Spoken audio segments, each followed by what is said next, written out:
জাকসুতে যাচাই বাছাই বাদ পড়া প্রার্থীদের নিয়ে চলছে আপিল শুনানি। রাকসু নির্বাচনে চতুর্থ দিনের মতো মনোনয়নপত্র বিতরণ। শরীয়তপুরে ছুরিকাঘাতে স্থানীয় বিএনপি নেতা নিহত। মসজিদ কমিটি নিয়ে দ্বন্দ্ব, বলছে পুলিশ। শেরপুর ও সাতক্ষীরায় 2 জনের মরদেহ উদ্ধার। কুমিল্লা সিলেট আঞ্চলিক মহাসড়ক 4 লেন করার দাবিতে 9টি পয়েন্টে অবরোধ, বিক্ষোভ। মুন্সিগঞ্জে বেহাল সড়কে দুর্ভোগে 3 ইউনিয়নবাসী। নিয়ে আসা যাওয়া খুব কষ্টকর, আমাদেরও চলাফেরা করতে অনেক কষ্ট হয়।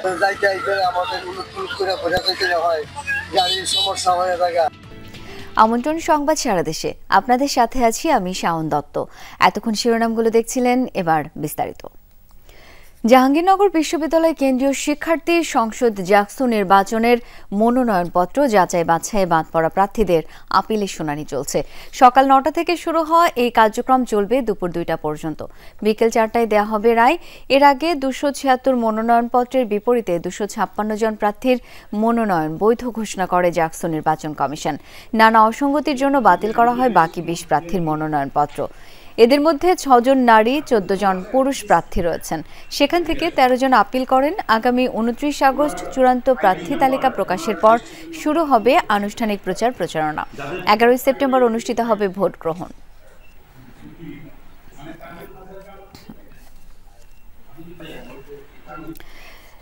দর্শক, এই মুহূর্তে জাহাঙ্গীরনগর বিশ্ববিদ্যালয়ে রয়েছেন সহকর্মী মাহফুজুর রহমান নিপু। এ বিষয়ে বিস্তারিত জেনে নেব তার কাছ থেকে। নিপু, আপিল শুনানি কতটা এগোলো? নির্বাচন নিয়ে শিক্ষার্থীদের উচ্ছ্বাস উদ্দীপনা কেমন দেখছেন?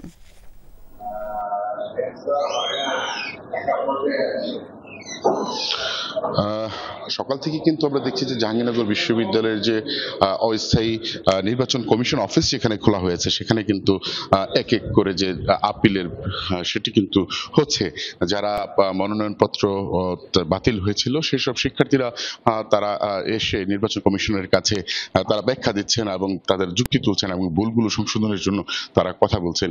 আমরা এরই মধ্যে বেশ কিছু প্রার্থীকে কিন্তু দেখেছি তারা এখানে সশরীরে হাজির হয়ে তারা শুনানি করেছেন এবং নির্বাচন কমিশনও কিন্তু সেই শুনানি গুলো আমলে নিয়েছেন।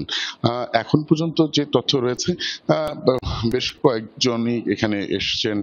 তারা তাদের যে মনোনয়নপত্রের বিষয়গুলো টুকিনাকি সব বিষয়ে কিন্তু এখানে খোঁজখবর নিচ্ছেন এবং সেই বিষয়ে কিন্তু নির্বাচন কমিশন আজ কাজ করে যাচ্ছেন। আর আরেকটি বিষয় যেটি জানতে চেয়েছিলেন, উৎসাহ উদ্দীপনাটা কেমন। আমরা এখানে দেখতে পাচ্ছি একজন প্রার্থী রয়েছেন, তার সঙ্গে একটু কথা বলি। আচ্ছা, এই আপনাদের এই জাকসু নির্বাচনকে ঘিরে কেমন উৎসাহ উদ্দীপনা দেখছেন? সত্যি কথা বলতে ক্যাম্পাস আসলে অনেক বছর পরে জাকসু হচ্ছে এবং সকল শিক্ষার্থীর অনেক বছরের প্রাণ দাবি ছিল গণঅভ্যুত্থানের পর থেকে। তো আসলে সবার মধ্যে একটা উৎসাহ উদ্দীপনা, কিন্তু এটা একটু ভাটা পড়েছে। বিকজ হচ্ছে ক্যাম্পাস থেকে কালকে যে নিয়মটা জানানো হয়েছে, যেখানে আসলে শিক্ষার্থীদেরকে ভোট দেওয়ার জন্য আইডি কার্ড রিনিউ করতে হবে এবং হচ্ছে প্রত্যেকটা হলে ক্লিয়ারেন্স করতে হবে। এই যে একটা কঠিন প্রসেস বিশ্ববিদ্যালয় প্রশাসন ইমপ্লিফাই করেছে, তার মাধ্যমে আসলে শিক্ষার্থীরা ভোট দেওয়ার জন্য কতটুকু স্বতঃস্ফূর্ত ভোগ করবে এই সম্পর্কে আমরা সন্দিহান। শুনছিলেন যে আসলে একদিকে যেমন উৎসাহ উদ্দীপনা চলছে, অন্যদিকে শিক্ষার্থীদের বা প্রার্থীদের মধ্যে কিছুটা উৎকণ্ঠা রয়েছে। আর এভাবেই কিন্তু চলছে নির্বাচন কার্যালয়, নির্বাচন কমিশনের কার্যক্রম। নিপু, অনেক ধন্যবাদ আপনাকে।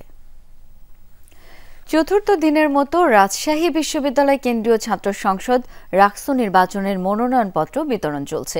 সকাল 10টা থেকে কোষাধ্যক্ষের কার্যালয়ে শুরু হয় এই কার্যক্রম, চলবে বিকেল 5টা পর্যন্ত। এর আগে গতকাল জরুরি বৈঠকে মনোনয়নপত্র বিতরণের সময়সীমা বাড়িয়ে 31 আগস্ট পর্যন্ত করার সিদ্ধান্ত নেয় রাকসু নির্বাচন কমিশন।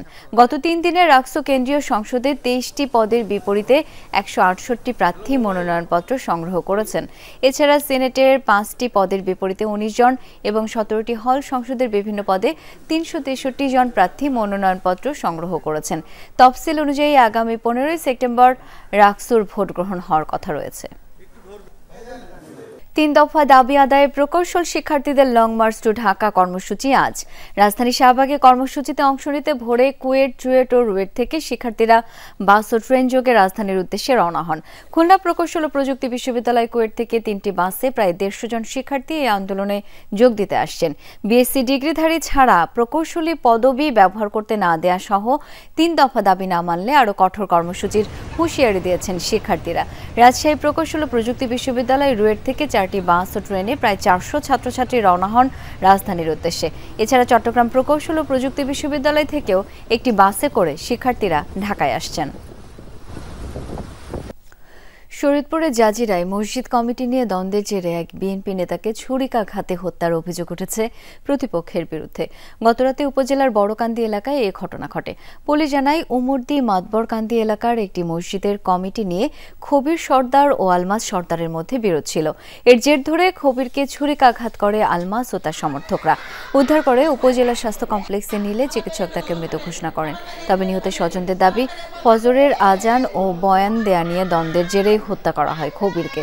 বড়কান্দি ইউনিয়ন বিএনপির যুগ্ম আহ্বায়ক ছিলেন খবির সর্দার।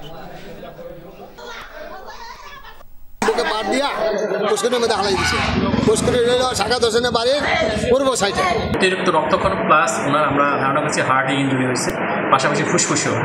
যেহেতু সেন্টারে, রাইট পাশে সেন্টারে করছে, দুই পাশে ইঞ্জুরিতে মৃত্যুবরণ করেছে। এটা হলো ওই যে মসজিদ কমিটি নিয়ে দ্বন্দ্ব ছিল, এই দ্বন্দ্ব প্রেক্ষিতে এই যে খবির সর্দার 55কে এই যে আলমাস এই একই এলাকার আলমাস আর কি তার বাড়ির লোক আলমাস সর্দার তাকে চাকরি দিয়ে স্ট্রিপ করতে হয়েছে। শেরপুরের নালিতাবাড়িতে নিখোঁজের 3 দিন পর ডোবা থেকে উদ্ধার হয়েছে 7ম শ্রেণীর এক ছাত্রীর মরদেহ। গতকাল সন্ধ্যায় উপজেলার ভালুকাকুড়া গ্রাম থেকে মাইমুনা আক্তারের মৃতদেহ উদ্ধার করা হয়। পুলিশ জানায় গত শনিবার বাড়ির পাশে খেলার সময় নিখোঁজ হয় মাইমুনা। সন্ধান না পেয়ে পরদিন সাধারণ ডায়েরি করে থানায়। পরে মঙ্গলবার বাড়ির কাছের একটি ডোবায় মাইমুনার অর্ধগলিত মরদেহ দেখতে পায় তার চাচা। খবর পেয়ে মৃতদেহ উদ্ধার করে ময়নাতদন্তের জন্য হাসপাতালে পাঠায় পুলিশ।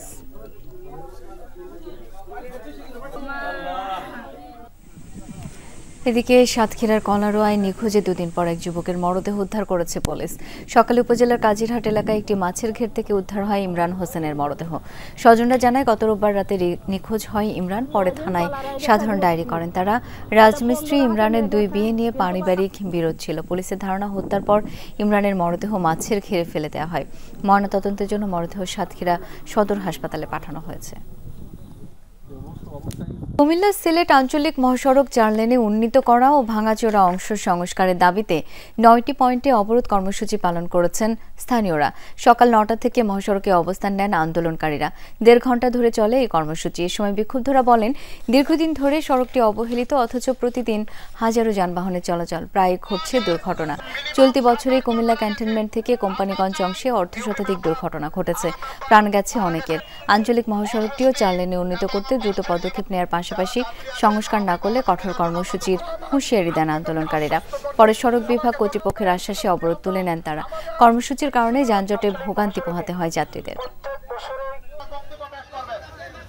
আজকের যে কর্মসূচি আমরা স্থগিত করেছি, যদি আগামী দিন থেকে ইঞ্জিনিয়ার মহোদয়রা যে কথা দিয়েছেন এই কথার যদি কোনো ব্যত্যয় ঘটে আবারও কর্মসূচি চলবে। আমরা চাই রাস্তাটা 4 লাইন হোক, আমাদের ড্রাইভারগুলো, শ্রমিকগুলো যাতে সুন্দরভাবে, সঠিকভাবে চালক যারা আছে তারা যেন নিয়ন্ত্রণ করে গাড়িগুলো চলতে পারে। 3 কিলোমিটারের এক বেহাল সড়ক, যা অর্ধ লক্ষাধিক মানুষের মূল মাথা ব্যথা। মুন্সিগঞ্জের হোসেনদি জামালদি সড়কের বেশিরভাগই খানাখন্দে ভরপুর। সেই পথে চলাচল করাই দায়। প্রায়ই ঘটছে দুর্ঘটনা, দুর্ভোগে এলাকাবাসী। দ্রুত সড়কটি সংস্কার করে ভোগান্তি নিরসনের দাবি তাদের। গ্রীষ্মে ধুলোয় ধূসর, বর্ষায় কাদা পানিতে ভরা। বলছি মুন্সিগঞ্জের হোসেনদি জামালদি সড়কের কথা। প্রায় 3 কিলোমিটার দৈর্ঘ্যের সড়কটির বেশিরভাগই খানাখন্দে ভরপুর, কোথাও কোথাও বড় গর্ত। অথচ এই পথ দিয়ে চলাচল করে 3 ইউনিয়নের অর্ধ লক্ষাধিক মানুষ। দুর্ভোগের পাশাপাশি প্রায় দুর্ঘটনার শিকার হচ্ছেন তারা। রোগী নিয়ে আসা যাওয়া খুব কষ্টকর, আমাদেরও চলাফেরা করতে অনেক কষ্ট হয়।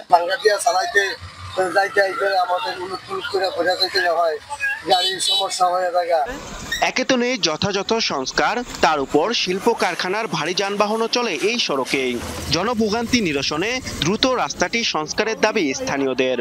বৃষ্টি হলে অনেক পানি কাদা মানে সব ধরনেরই সমস্যা। যখন টেইলার গুলো আসে ওর লোড হচ্ছে কি 100 টনের উপরে, আমার মনে হয় এই রাস্তাটা থর থর করে কাঁপে। যদি গাড়িগুলো যাওয়ার পথে মানুষ পায়ে হেঁটে যেতে পারে না। আমরা চাই যেন অতি তাড়াতাড়ি রাস্তাটা ঠিক করা হয়। এলজিইডি বলছে রাস্তা সংস্কার ও রক্ষণাবেক্ষণের জন্য নেওয়া হয়েছে পরিকল্পনা, দ্রুতই তা বাস্তবায়ন করা হবে। প্ল্যান আছে যে আমাদের যেহেতু 2.7 কিলোমিটার পুরোটা না হলেও যতটুকু দরকার সেটা আরসিসি, এবং কোনো অংশে যদি আসলে এখানে আরেকটা জিনিস আসলে জড়িত যে আমাদের এখানে যে দৈর্ঘ্য প্রস্থ রয়েছে 5.5 মিটার, সেটিও হয়তো সম্প্রসারণের প্রয়োজনীয়তা রয়েছে কয়েকটি জায়গাতে, সেগুলো আমাদের মাথায় রয়েছে। স্থানীয় সরকার প্রকৌশল অধিদপ্তর বলছে 2022 সালে সর্বশেষ এই সড়কটির সংস্কার হয়েছিল, যা এখন দেখে একেবারে বোঝার উপায় নেই। স্থায়ী সমস্যা সমাধানে চাই টেকসই সংস্কার, এমনটাই বলছে এই এলাকার জনসাধারণ। আরাফাত রায়হান সাকিব, যমুনা নিউজ, মুন্সিগঞ্জ। গাইবান্ধার সুন্দরগঞ্জে মানব পাচারের নামে মামলা দিয়ে স্থানীয়দের হয়রানির অভিযোগ উঠেছে একটি চক্রের বিরুদ্ধে। নিজ জেলার পাশাপাশি দেশের অন্যান্য অঞ্চলেও মামলা দিয়ে হয়রানি করা হচ্ছে। ভয়ভীতি এবং আপোষের মাধ্যমে চক্রটি টাকা লুটে নিচ্ছে বলেও অভিযোগ করেছেন ভুক্তভোগীরা। তবে সব অভিযোগ অস্বীকার করেছেন অভিযুক্তরা। পুলিশ জানিয়েছে তদন্তের মাধ্যমে নেওয়া হবে আইনগত ব্যবস্থা। গাইবান্ধার সুন্দরগঞ্জের সুবর্ণদহ গ্রাম বছর দুয়েক আগে সৌদি প্রবাসী আলমগীর মণ্ডলের সহযোগিতায় মধ্যপ্রাচ্যে পাড়ি জমান একই গ্রামের জিয়াউর, জামিউল, কবির ও আল আমিন সেখানকার একটি প্রতিষ্ঠানে চাকরি করলেও নিয়ম ভাঙার অভিযোগে 4 জনকেই ছাঁটাই করে প্রতিষ্ঠানটি। চাকরি হারিয়ে ওই 4 যুবক ইতালি প্রবাসী সুমন, সৌদি প্রবাসী আঞ্জুমিয়া এবং দক্ষিণ ধুমাইটারি গ্রামের মিঠু ওরফে ফিটুর শরণাপন্ন হন। তাদের পরামর্শে 2023 সালে সৌদিতে থাকা আলমগীরের বিরুদ্ধেই মানব পাচারের মামলা করেন 4 যুবকের একজন জিয়াউর রহমানের স্ত্রী। যদিও আপোষ মীমাংসায় সেটির নিষ্পত্তিও হয়। আঞ্জু, ফিটু ওরা হলো ফোন দিয়ে আমাদেরকে হুমকি দেয়। এখন মামলা হয়েছে আমার স্বামীর নামে 6 জায়গায়। সুমন, আঞ্জু আর এই ফিটু এরা মূলত একটা চক্র। এই চক্রটা এরা যখন বাংলাদেশে ছিল তখনও চক্র করিয়ে বাংলাদেশের বিভিন্ন থানায় মানব পাচার মামলা করে টাকা কামাইছে। আমি সমাধান করছি, আমাকে 3 লাখ টাকা দিছে, আমার স্বামীকে নিয়ে আসবে দেশে। তবে ঘটনা ভিন্ন দিকে মোড় নেয় যখন ভুক্তভোগী সাজিয়ে আলমগীরের পরিবারের বিভিন্ন সদস্য সহ অন্যান্যদের বিরুদ্ধে নিজ জেলা গাইবান্ধা সহ চাঁদপুর, টাঙ্গাইল, চাঁপাইনবাবগঞ্জে মামলা হতে থাকে। ভুক্তভোগী পরিবারের অভিযোগ, মামলা এবং ভয়ভীতি দেখিয়ে টাকা পয়সা হাতিয়ে নিচ্ছে সুমন, আঞ্জু, ফিটু চক্রটি। 84 দিন আমি জেল খেটেছি। সে বলছে যে তুমি যদি 5 লাখ টাকা দাও বা 10 লাখ টাকা দাও, 10 লাখ টাকা দাও তাহলে তোমাকে আমি মামলা থেকে অব্যাহতি দেবো। মামলা করার পরে ওই শহীদুল ইসলামে আমাকে ফোন দিয়ে বলতেছে যে তোর নামে মামলা হয়েছে মানব পাচারে। আমি না, আমার সাথে একজন কলেজের টিচার আছে, উনিও কিছু জানে না, আমিও কিছু জানি না। একই কৌশলে মামলার আসামি বানানো হয়েছে গ্রামের পল্লী চিকিৎসক, ইউপি মেম্বার, কলেজ শিক্ষক সহ আরো অনেককেই। এসব মামলায় কেউ কারাবাস করেছেন, কেউ আছেন পালিয়ে। এলাকাবাসীর অভিযোগ, পারিবারিক দ্বন্দ্বকে পুঁজি করেও নিরীহ মানুষকে ফাঁসাতেই মামলা করে চক্রটি। ধরি যখন নিয়ে গেল তখন এলাকার মানুষ বলতেছে চাঁদপুরে কিভাবে এই নবী কিভাবে চাঁদপুরে মানুষ পাচার করাইল। এই চক্রটাকে দমন করার জন্য যে বুদ্ধি আছে এই সরকার জন্য সেই দমন করে। অভিযোগের বিষয়ে জানতে মিঠু ওরফে ফিটুর বাড়িতে গেলে তাকে পাওয়া যায়নি। তবে তার স্ত্রীর দাবি সব অভিযোগ মিথ্যা। আর ফোনে যোগাযোগ করা হলে অশ্লীল ভাষায় গালিগালাজ করেন ইতালি প্রবাসী সুমন। কোনো জড়িত নাই, আমার স্বামী কোনো জড়িত নাই এগুলো। বিদেশের ব্যাপারে কিছু জানেন না? আপনি ভালো করে জানেন, আর আপনি তো আপনি না হলে 1 বছর পর খবর লইতেছেন। মানব পাচারের নামে হয়রানিমূলক মামলার বিষয়ে খতিয়ে দেখার আশ্বাস দিয়েছেন জেলা পুলিশের কর্মকর্তা। ভবিষ্যতে যদি এরকম কোনো বিষয় চলে আসে আমাদের সামনে, যে মানব পাচার বিষয়ে কোনো বিষয় চলে আসে, তাহলে আমরা যেটা অ্যাজ ইউজুয়াল প্রসেস, সেই প্রসেস মেনটেন করে আমরা মামলা নিব এবং সেই অনুযায়ী আমরা কাজ করব। সাইফ আহমেদ, যমুনা নিউজ। জামালপুরে বকশীগঞ্জের জিঞ্জিরাম নদীতে দেখা দিয়েছে ভাঙন। টানা 1 সপ্তাহের ভাঙনে নদী গর্ভে বিলীন ঘরবাড়ি ও ফসলি জমি। হুমকিতে শতাধিক বসতভিটা আর কয়েক একর ফসলি মাঠ। নদী শাসনের জন্য একাধিক জায়গায় যোগাযোগ করলেও সমাধান না পাওয়ার অভিযোগ স্থানীয়দের। ভাঙন রোধে ব্যবস্থা গ্রহণের কথা জানিয়েছে পানি উন্নয়ন বোর্ড। জামালপুরের বকশীগঞ্জের জিঞ্জিরাম নদী তীরে বসে থাকা এই বৃদ্ধার নাম গুলেছা বেগম। ভাঙনের চতুর্থবারে শেষ সম্বল দিয়ে কোনো রকমে করেছিলেন বাড়ি। তার এই বসতভিটাও পড়েছে নদী ভাঙনের হুমকিতে। কোথায় হবে পরের বাসস্থান? আধা ভাঙা ভিটায় বসে এই দুশ্চিন্তা ছাড়া কিছুই করার নেই গুলেছা বেগমের। আর বছরও ভাঙছে, গেলবেরও ভাঙছে, এই খিবিও ভাঙল, এই খিবি তো ভিড়ে গেল গা। ভাষা করে থাই নাকছি, ভিড়ে গেল গা, চিন্তা ভাবনা বাঁচি না, কি করি খাই। শুধু গুলেছায় নয়, নদীর এমন রূপে উপজেলার কুতুবের চর ও বাঙালপাড়া গ্রামের সবার অবস্থায় এখন এমন। টানা এক সপ্তাহের ভাঙনে বিলীন হয়েছে অর্ধশত ঘরবাড়ি ও কয়েক বিঘা ফসলি জমি। ভাঙন থেকে রক্ষা পেতে ঘরবাড়ি সরিয়ে নিচ্ছে অন্যরা। এবারে ভাঙে নেছে, এবারে ভেঙে নেছে, কত কাইজ বীজ এক ঘর হাতে তলায় আছিল, এক কানে তলায় গেল গা। ধরার মতো সাধ্য নাই লোকজন। সেই সময় যে সময় নদী ভেঙে যায় সেই সময় লোক পাওয়া যায় না। স্থানীয়রা বলছেন, ভাঙন ঠেকাতে দ্রুত ব্যবস্থা নেওয়া না হলে ক্ষতিগ্রস্ত হবে প্রায় ২৫০০ বাসিন্দা। আর নদী শাসনের জন্য একাধিক জায়গায় যোগাযোগ করলেও সমাধান না পাওয়ার অভিযোগ তাদের। স্কুলের পূর্বাভাসে যদি তাড়াতাড়ি সরকার বস্তা ফেলায় দেয় তাহলে বাড়ি কটা থাইলে স্কুলটা চলবো। বাজেট নাই, টাকা নাই, সরকার নাই, এটা বলে। এবার তো আরো ফোন দেই, ফোনও কথা বলি, দিনের মধ্যে 2 বার করে ফোন দেই, কিছু কয় না। পানি উন্নয়ন বোর্ড বলছে, পানি কমলে ভাঙন ঠেকানোর ব্যবস্থা গ্রহণ করা হবে। জরুরি ভিত্তিতে কিছু ব্যবস্থা গ্রহণ করব কিছু লেন্থে, এবং ওখানে অতিরিক্ত যে লেন্থটা থাকবে সেটা প্রোটেকশনের জন্য ইতোমধ্যে আমরা অনুন্নয়ন রাজস্ব বাজেটে অর্থ চাহিদা প্রেরণ করেছি। বাজেট পেলে সেই কাজটিও করব। গত 5 বছরে কুতুবের চর ও বাঙালপাড়ায় ভাঙন অব্যাহত থাকায় ক্ষতি ঠেকাতে স্থায়ী বাঁধ নির্মাণের দাবি ভুক্তভোগীদের। সাগর ফরাজি, যমুনা নিউজ, জামালপুর। আর এই ছিল সংবাদ সারা দেশের এখনকার আয়োজনে। এতক্ষণ সাথে থাকার জন্য অসংখ্য ধন্যবাদ।